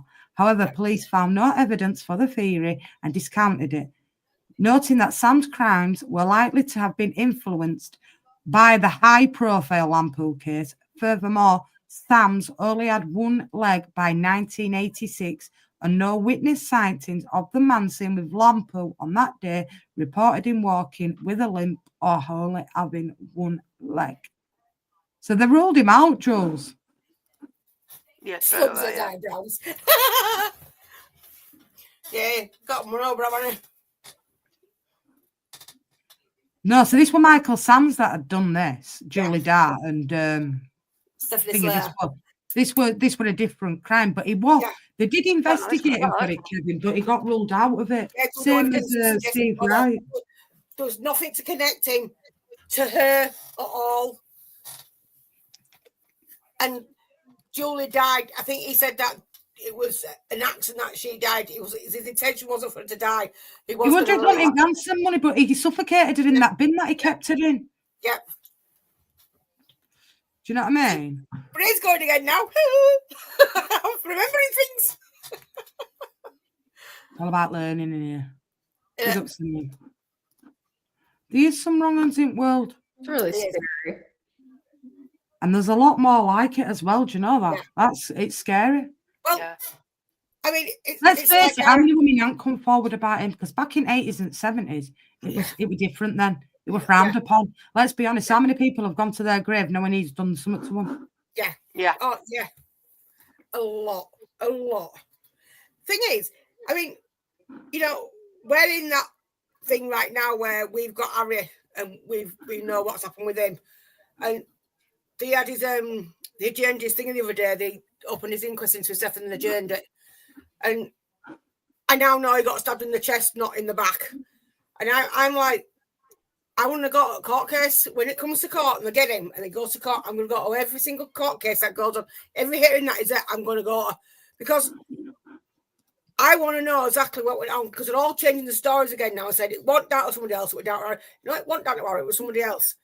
And this guy's been up run now for 3 weeks. And this, I don't understand why. I don't know that about Michael. I don't know that. I don't know the Michael Sams case, Jess. I'll have to look it up. You don't know Michael Sam's case? You need to learn about it, No. Stacey. Yeah, you do. It's a good case. I'll watch that then. Because that Really good one. Yeah. I can't lie, like, and he was very clever because he left clues and Yeah. do you know the other reason they caught him? They did a Crime Watch appeal, and he phoned the estate agent, Oh, thank and he you. said, "What time's the money going to be ready?" And he went, "Never you mind." And his wife were watching it and recognised him saying, "Never you mind," how he said it, and that's how the court Sam's. Yeah. I'll Seriously. have to look at that one. I can't haven't watched believe you It's a that. don't- good one, it's Michael Sam's, but they reckon he was influenced by that estate agent's murder. Yeah. Julie Dart's from Leeds as well, Stacey. Yeah, I just read it Yeah. on a wiki. He was from Keithley, wasn't Yeah. Yeah, he was. But he was a clever bastard, Stacey, because when he went to pick the ransom money up, they had to go to different phone boxes, pick different clues up. It was like a treasure hunt. And then he left where the money was. He had a scooter underneath it, and he left it on like a cat tray, and he pulled the money down. And then he released her, and then they caught him about a year and a half later. But he was an evil bastard, and he only had one leg. Yeah, because did he try to get left in a phone box as well, and it went wrong. They put it in the wrong First time, yeah. phone box in there, something. Yeah. Thank you. His ex-wife Oh, yeah. shocked him in. I'm like a poem. Apparently his ex-wife saw the crime watch and shocked him in. Yeah, because she heard him say, they had the taped recording of it, and he says, "What time is it?" And he goes, "Never you mind." But he said it in a way that only his wife recognised the voice straight away as soon as he said, "Never you mind." And that's how they caught him on Crime Watch in 94, that one. But he was a very, very evil man as well. I can't lie. You know, I can't even lie and say. And it's like when he got interviewed in 2000, right? Going back to Kenan, Kenan says there are one or two things I haven't been caught for over 5 days of interviews. Kenan did not prove interviewers with any information that could eliminate him from the inquiry and did not provide an alibi for his movements between the 25th and 28th of July, 86. In September 2001, Cannon was arrested again and questioned at a London police station, but he again provided no information that could eliminate him from the inquiry. Let's be honest, if you knew you hadn't done it and you knew where you were, you'd tell police where you were, innit? So for me, it's not like Suzy Lamplugh, fucking thingy last week, Nurse Welby could say, well, she deserves a retrial because none of us are sure. With this one, for me, it's 99% he's guilty, in my opinion. Yeah, I agree. It's too much circumstantial evidence to say it's not him. You know what I mean? It's too much coincidental. I am. It's a mum. If it was like one or two pieces of evidence to say, oh yeah, it was him, then fair enough. But there's way too many arrows straight pointing to him to say it's him. And I will go to my grave and say he is the one that killed Suzy. It's too much to say it's not him. I am her mum. And him saying, like, he'd say one thing that'd make it look like he knew exactly, he knew he did it. And then when he clicked on, he quickly retracted it. I think he did it twice. Yeah, he did it at first. He said he'd done it. Then he backtracked and said, no, I haven't done it. Yeah, if he was innocent, why are you saying that you did it and then quickly backtrack? Let me see. Well, you'd backtrack. If you haven't done it, you wouldn't go to prison for something you haven't done. Fact. No. So the police missed it, missed a big thing by not charging him. I think the first case that they did, it was poor. And unfortunately, the incompetence by the police in the 80s probably prevented John Cannon getting arrested for their murder. Facts. And lazy police work as well, because he ended up going to prison for life. They knew he would never come out as well. So I suppose they were never dead set on really, like, pushing it. Why weren't he included in an identity parade? There's lots of ifs, buts. Why didn't they look at him? You know what I'm saying? So when you look at it from police's point of view, it was quite poor. Do I believe he's done more? Yes. But do I believe do I believe he's guilty? Yeah, 100%. Yeah. I don't watch that thing, but I think on this occasion, this one's definite for me. Yeah, so Stephanie Slater and Julie Dart are the ones that. So one he kidnapped and let go, and the other he murdered, but he didn't mean to murder her. Now, I know that seems silly saying that, but she suffocated in this like contraption shit that he had her in. He was just wanting to basically get money. Where is it? I think so, Drula. Yeah, guilty. So what do you like, guys in the chat? After everything been put forward, I just need to prove that I'm your mum. So that's me. No, that's me. That's Stacey. And that's me. Has the devil come yet, Jess? You're going to have to wait for next Sunday. Right, sweet. Not for that, I've got something else as well, but... Me, Stacey and my lad, that's us. So, hang on. So, chat, think they're all pound in agreement that he's guilty? Chat, what do you believe? Do you think he's guilty? He's guilty. Or do you think it's just a coincidence? No, he's guilty. You wait for next week, Wiz. What have you done? What have you got? Don't you? You'll have to wait for next week. Oh, you can't do that. Oh, Yeah, fucking can. It's a surprise. Mrs. Diddy knows. never. That's the only person that knows. yeah, gobby as ever. That's what She went home a day and was like, Car saying, we're not going out, Car. We come back to you. No, I've had 2 days going home. But Nana, we love you. No. Yep, she's definitely got a little shit. Hey, guilty. That Kevin said guilty. Drooler said guilty. I haven't seen anybody say Guilty. not guilty. Yeah. I Do you haven't know seen what, anybody Suzy? say.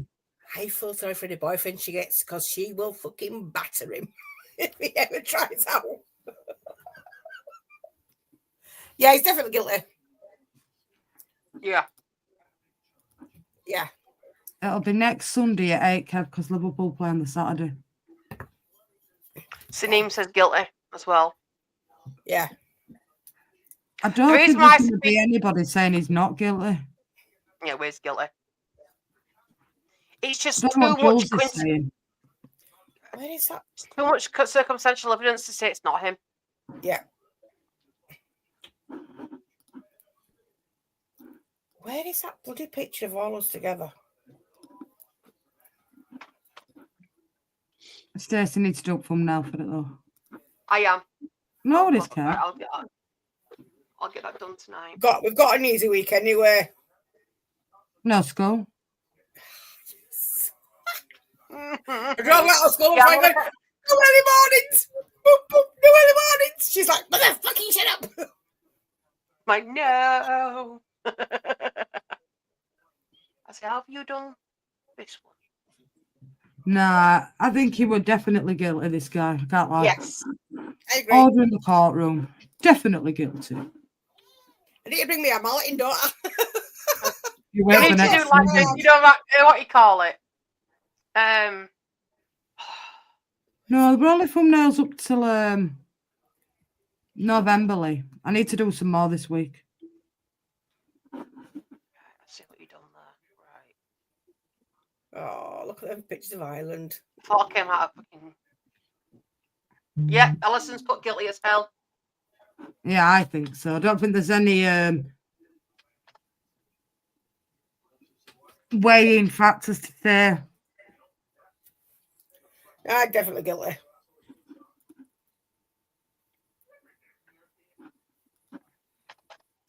Nope. I'm still top. At least we've got the crime bit out before people started asking silly questions. So thank you for that, guys. No, big up, peeps. Why would I want to tell you anagram answers? That's giving you an unfair advantage. Isn't it? I know it's I'll give Ian in or Vinders. adjust into something different and all that. Yeah, it's adjusting to something different, but something. I've got Alice in Wonderland settled on my leg, Wizzy. With cat and everything. Really? Oh, are you still kids have that on Wednesday? Look, she's there, look. You see her? Oh, do you have the Cheshire Cat too? Yeah, it's round here, look there. Yeah, Oh, it's Jimmy. Why is it? I can never find any photographs. Oh, I just want Stacey's photograph. Don't complain. I didn't ask him coming for you. I ain't complaining. You've got a long way to catch me up. You can ask me, I'll Look, go in the there's face. proof as well. Look, there you go. 5 generations of my family all in one room. It does Look. believe you, Mum. It's winding you up. You're No, doing it with that's me. my dad. That's me, granny. She's 98. That's me. Look, Stacey. Look, she's got a big gob. Look. I don't know. I'm going to say something. The reason why I Sneaky mentioned winding him up. BTK because Netflix had just done a documentary of his daughter. I know. Yeah, no, Mum said it's shit. BTK shit. Yeah, I watched it. BTK. They've done a documentary of his daughter. It's shit. Hang on. Don't Criminal Minds do that? There's Criminal Minds, that program we watch. They do it on BTK. There's also an episode. There's several episodes on BTK. If you watch that mini series that's on Netflix, it was called Mindhunters. quite a few. Mm. Do you know a bit more about this BTK then, Rennie? Yeah, unfortunately, I do know about this guy. Very scary, very, very scary person. He looks it. I'll bring a picture up, Jeff. You don't get spooked out by Right, it. just remind me about what he did. I'm not thinking on him. I'm not up He was there. called Entire BTK. families, bind, torture, kill. Torture and Yeah, kill. yeah, You know yeah, how normally, right, when serial killing's happening, it's normally in America, the media will come out and give him a nickname. Oh, prime example over here. Peter Sutcliffe. He was nicknamed the Yorkshire Ripper by the media. yeah. He picked his own serial killer name. He lived in Wichita, Kansas, kind of in the middle of the country. He worked for a long period of time. He was working for a company called ADT, which does home alarm systems. So he was going into people's houses. Yeah. Very, very scary person. Murdered. That's what it looked like. Went after entire families. Would kill He did entire. it, killed the entire family. Criminal Minds. There's an episode with Criminal Minds that do the same thing. So, yeah, I remember it now. Very scary. This went on So for years. You were looking at him, you wouldn't think he'd done all that, would you? Looks like Harold Shipman. Look at Dennis Fraser. That's the BTK. Or Jess. He showed absolutely no remorse No, I didn't. whatsoever. Yeah, I Even in remember him court. He stood there in court, I kid you not, Jess, relayed all the people that he killed with absolutely no emotion in his voice or on his face. No remorse whatsoever. Yeah, I killed them. I did this. No remorse whatsoever. Mm-hmm. Yeah. He was Look at him, you won. I won. I wouldn't have thought that's the name. Very, very scary guy. Knew eventually he was going to have to be caught because he couldn't be famous until he was caught. You know what I mean? Like these people, just very scary. He follows my cousin's writing. Well, what's that? Instagram, sorry. Yeah, but he showed absolutely no remorse whatsoever. I feel really sorry. He has a son and a daughter, and the daughter has been super forthcoming. She's actually a really good person and is trying to. She's let them do a lot of medical testing, scanning her brain, doing all these things, trying to figure out why people do these sorts of things. And I've always felt really sorry for the kids and the wife because they had nothing to do with any of it. You know, they get the stigma as well, don't they? It's just like, of course, yeah. It's just sad. It's yeah, it is. Yeah, I've watched a lot of crime documentaries on America as well. I won't say I like them. I just so basically, he came out and said he wrote letters, and he said the code words for me will be bind them, torture them, kill them. BTK. Yeah, Criminal Minds. So he named himself. There's some fucking sickos out there, you know. Yeah. I think American serial killers are more brutal than England ones, though. Can't lie, you know. His first murder was to kill the whole family. I think they're more brutal, me, Renee, in America. Yeah. No, they are. They are. Well, America's a more violent country in general. Yes, I agree. No, I agree with that. What was our most? I think Harold Shipman's our most serial killer, isn't it? Is it Harold Shipman? Yeah. He's the most serial killer that we've had. One of. Yeah. One of the most. One of. Problem is with Harold Shipman. Fucking hell, if he wouldn't have thingied, he would have never got caught, that fucker. Would never got caught, no. Got money out of it, didn't he? Got loads of money from him. Well, yeah, because they all left him fucking well. Yep. You know what I mean? Like, he was looking after these old biddies, all right, yeah. Yeah. Like, fucking well. He wasn't looking after them, all right. He was just fucking thingy. I think the serial killer that scares, well, there's two that really scare me. Ted Bundy scared me really bad. But the other one that really scared me was the Night Stalker, the guy that worked in the 80s and 90s. Like, he was Ramirez. Demonic. Yeah, Richard Ramirez. He was very See, the thing is, Richard Ramirez, his MO changed constantly. He didn't go for like like with John Cannon, we could see similarities in looks between Shirley and Suzy. With Richard Ramirez, the Night Stalker, they were all different, different ages as well. Yeah. He didn't I remember that have one. like a specific thing to go for, which he. Yeah. But Ted Bundy, he got some pictures sent to him. Oh yeah, because he was always a nice looking guy, you know. He had the looks, he had the charm. He was also studying law, so he knew law and stuff like that. And he managed to escape. Was it twice? He escaped prison. It was in Utah. He got out. I know he got out in Utah. He escaped. He was in prison in Utah and got out. And I think he actually got out of courtroom once. Yeah, because I know once he killed one of the escapes he did. He killed 2 sorority sisters, I think it was. Yeah, that was in Florida at the University of Florida. He killed, or maybe that was Florida State. That was Florida State, I think. He killed at least 2 that night. Yeah, because he had that on top, didn't they?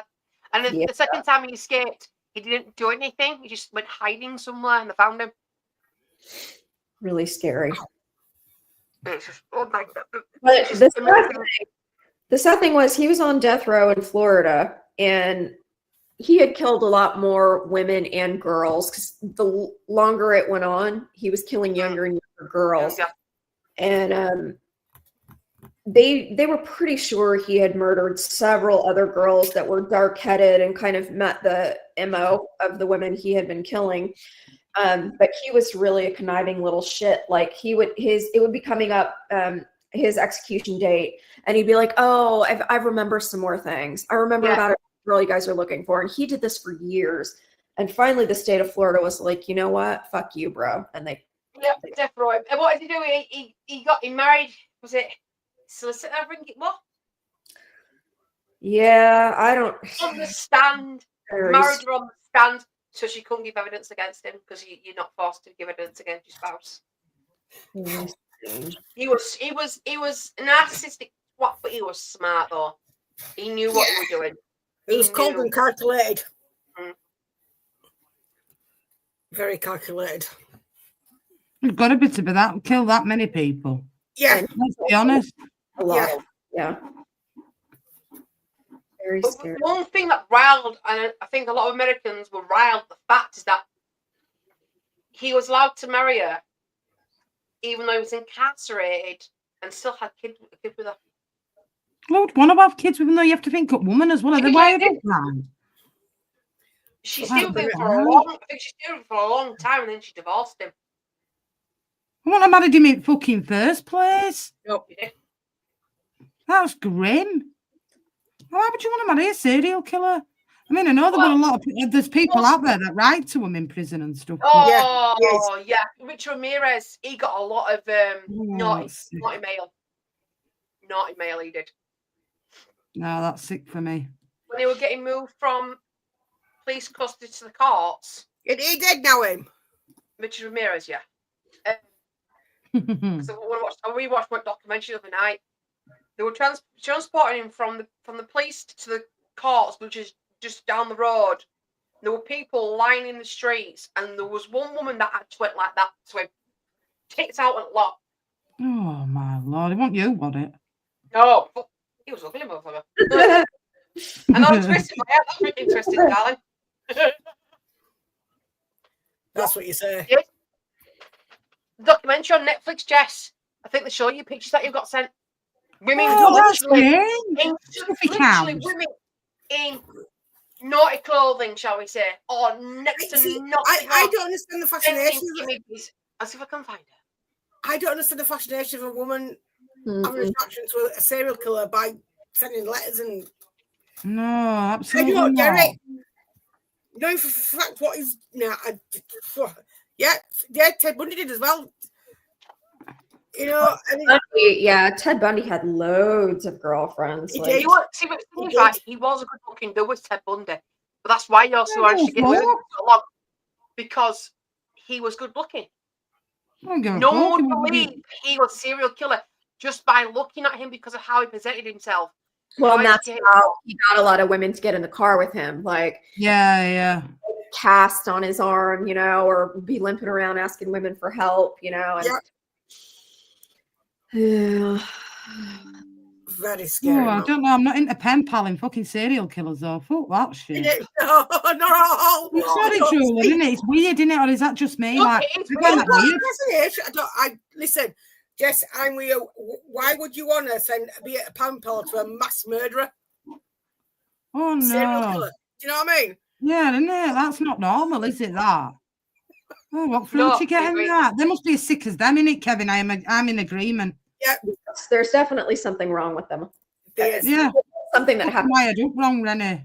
You know what I'm saying? Like, Isn't daddy. it, mate? Yeah. Facts. Yep. Okay. I get it. I couldn't even speak then. I agree. Fucked it, Ed. So basically, Richard Ramirez was allowed to reply to these women. And And they even obviously get the some of rights these they letters- were allowed to reply to. I'm like, fuck, you get no rights. Scruffy Yeah. cunt. So this is one of the letters that this is on public record. So someone is put. So this one's a lady called Tia. It's good to hear from you. I want to wish you a happy holidays. Will you be doing anything special? Thank you for the picture. You're very beautiful. Please send me more. From head to toe, please. I don't give it. No. Sorry. Yeah. Yeah. Ted Bundy with a. Yeah. I don't Married her get it. there and then in court. Oh no, you married her there and then in court. Proposed to her there and then in court. And he got married. And he got That's sickening. Mm-hmm. Yeah. Ted Bundy was a really, really scary. I just don't get the concept of why would you marry a mass murderer? Oh, no, you're not wired up right, in my opinion. I can't lie. Oh, innit? Thing is- Droll of facts. Innit? She What a believed you woman. were innocent. Drew Yeah. was straight to the point. I agree. Oh, Nah, man. innit? Nothing worse, Droller. Ooh. Oh, it'll make my skin crawl just thinking about it. Don't Well, find it. It's I'm just up to make it sick anyway, so you can certainly can't wank over my picture. Well, he had a stepdaughter before. While they were doing all these murders, he did have a stepdaughter, and she soon got rid. yeah, but you don't be known by name, do you? When they, would you want to know that your father or your stepdad's a serial killer? No, Not so much. not at all. See, his stepdaughter. I don't know if he adopted her or not. She's done a documentary about it from her point of view. Mm. But yeah, even behind bars, See, he married and had the kid with this woman that his lawyer. even that, That's she's not doing a normal in its documentary fucking self. from her side of things.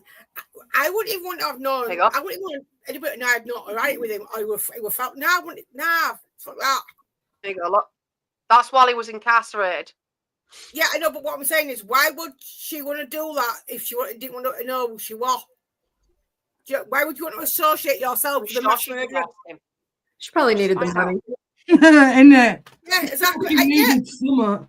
Yeah. Yeah, but I would never ever go on TV and say, "Yeah, my dad or my mum."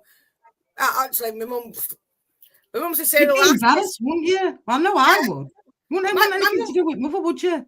No, my No. mum was a serial arsonist on documentation. It actually said my mum was a serial arsonist. She set fire to the house 14 times. I won't go on the TV and go like that. Oh yeah, I need the money, so yeah, why not? Look that, no. Fucking hell. And when he sells the house on fire, fuck me. Oh, best one when she said house on fire. Wheel, there was a tie that came down the street on fire, turned left, up the steps, in through the front door, into the living room. Fucking hell. So it's here. Despite Bundy's was conviction, so he married Carl Ann Boone while on trial for murder. I don't get it. Despite Bundy's conviction, Boone continued to believe in his innocence, often visiting him in prison, and the couple welcomed a daughter together, Rose Bundy, allegedly conceived behind the prison walls. It was only after Bundy admitted to more than 30 murders that the couple split. Scruffy Yeah, but- bitch, you even dropping in knickers for him, man. Well, I don't get it. I just don't get it. I swear She to God. said at the time, I've never seen anything in Ted that indicates any kind of destructiveness, any kind of hostility. He's a warm, kind, and patient man. Yeah, fucker was the one. Yeah, when he's Oh, killing yeah. someone. Sounds it. Sounds a right little treasure he does. You know, take him home to your mum and dad. Absolute blast. I mean, invite him round for Sunday dinner, and he'll have, you know what I'm saying? Yeah, Yeah, yeah. have you up Well, as well, well, like, I but think- each to their own. I think they Based on both what I were know. dating before he got arrested. So he was killing these women while he was dating this woman. Mm-hmm. Yeah, She said, I liked her immediately.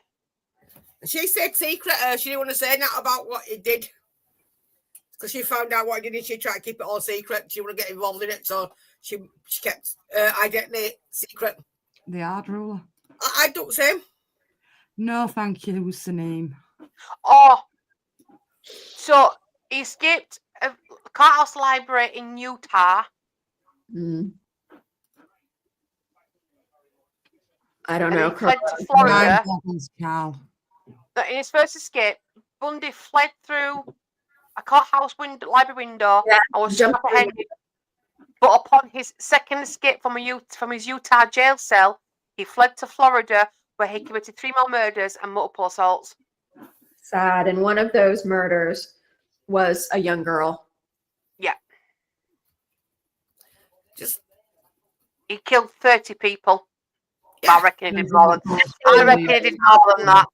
That they know about. That Yeah. and that's her. And there was a lot of complaints. Like I remember when he finally died, there were a lot of people coming forward that had daughters missing that were pretty sure he had done it.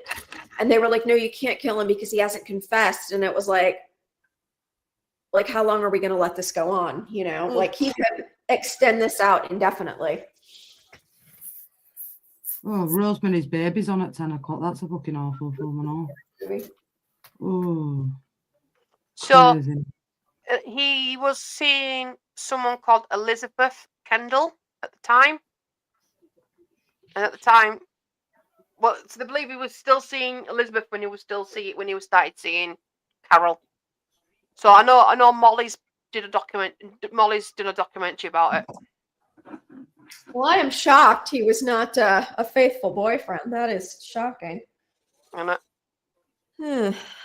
Green Bay River Killer, that's Gary Ridgway, that in it. Right, Yeah. peeps. I'm going to wrap this one up. Bless up to everybody that's joined us this evening. It's been a pleasure as always. Big up to the chat. Respectful as always. We'll be back tomorrow to do Port Vale versus Stockport, and then it's the Carabao Cup and the Premier League football. Big up to everybody that's joined us tonight. It's been a pleasure. Nice topic of conversation and respectful as always. This has been Crime Live. Yours as well, son.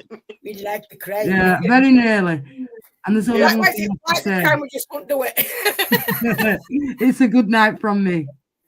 And it's a good night from her. Good night from me. It's good night from all of us. Take care, people, and don't have nightmares. Sleep tight, and we will see you all again tomorrow. Peace out. Leeds United, dancing bright, spend our army up all night. Laughing, sharing, having fun. The beat goes on. We just begun. Like and share, let's all unite. Tottenham crew, feeling right. Goodbye from me, from her, from us. The party's here. No need to rush.